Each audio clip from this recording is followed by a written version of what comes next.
பட்டாசு ஆலை வெடி விபத்தில் 10 உயிர்களை இழந்து தவிக்கும் உறவினர்களும் விபத்தின் போது காயமடைந்தவர்களும் என்ன செய்வதென புரியாமல் கண்ணீருடன் உள்ளனர். எத்தனை விபத்துகள் நடந்தாலும் அதில் இருந்து தங்களை காக்க ஒரு முயற்சியையும் யாரும் எடுப்பதில்லை என்றும் அவர்கள் ஆதங்கப்படுகின்றனர். இது தொடர்பாக புதிய தலைமுறையோடு பட்டாசு தொழிலாளர்கள் பகிர்ந்து கொண்டவற்றை பார்க்கலாம். அப்போ வேலை உட்காந்து 2 காலுக்கு அங்கிட்டு 2வது ரூம்ல அடிச்சிச்சு. எப்படி அடிச்சதுன்னு தெரியாது. நான் சக்கரத்தில் வேலை செய்கிறேன். வெளியில் உட்காந்தனால எந்திச்சு ஓடியாந்தேன். கல் வந்து இந்த தோளில் ஒரு அடி, இந்த இடுப்பில் ஒரு அடி, இந்த இங்கே அடி, இங்கேயெல்லாம் வைக்க. நான் வெடிக்கும் போது நான் பார்க்கல. வெடிக்கும் போது அப்படியே நாங்கள் கிளம்பி ஓடியாந்துட்டோம்.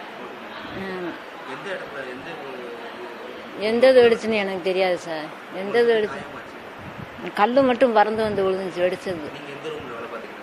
நாங்கள் வெளியே தானே வேலை பார்த்துக்கிட்டு இருந்தோம்.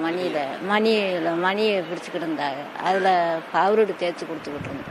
2 உயிர் எங்கள் வீட்டில் 2 உயிர் போச்சு.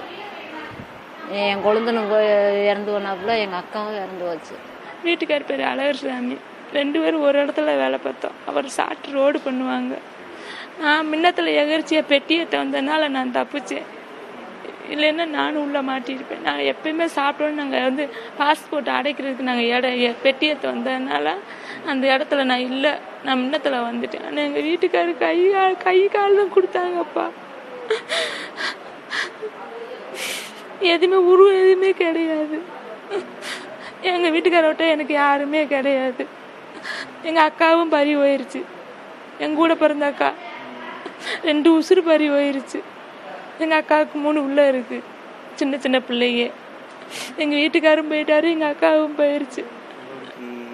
எங்கள் வீட்டில் 2 உசுறு, அந்த இன்னொரு ஊர்ல எல்லாம் குடும்பத்துல 4 உசுறு போச்சு.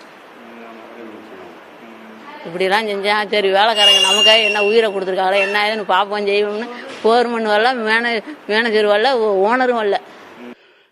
நீஸுக்கு கொத்தகை எடுத்தவங்க ஒரு 200 பேர் 250 பேரை வச்சு வேலை செய்கிறாங்க. ஃபுல்லாக நீஸுக்கு தான் விட்றாங்க, உள் வாடகைக்கு தான் விட்றாங்க. 6 லட்சம் 7 லட்சம் இப்படி விட்டு தண்ணி முதல் கொண்டு வாடகை விட்டு தான் எல்லாமே ஓனர்களும் செயல்படுறாங்க.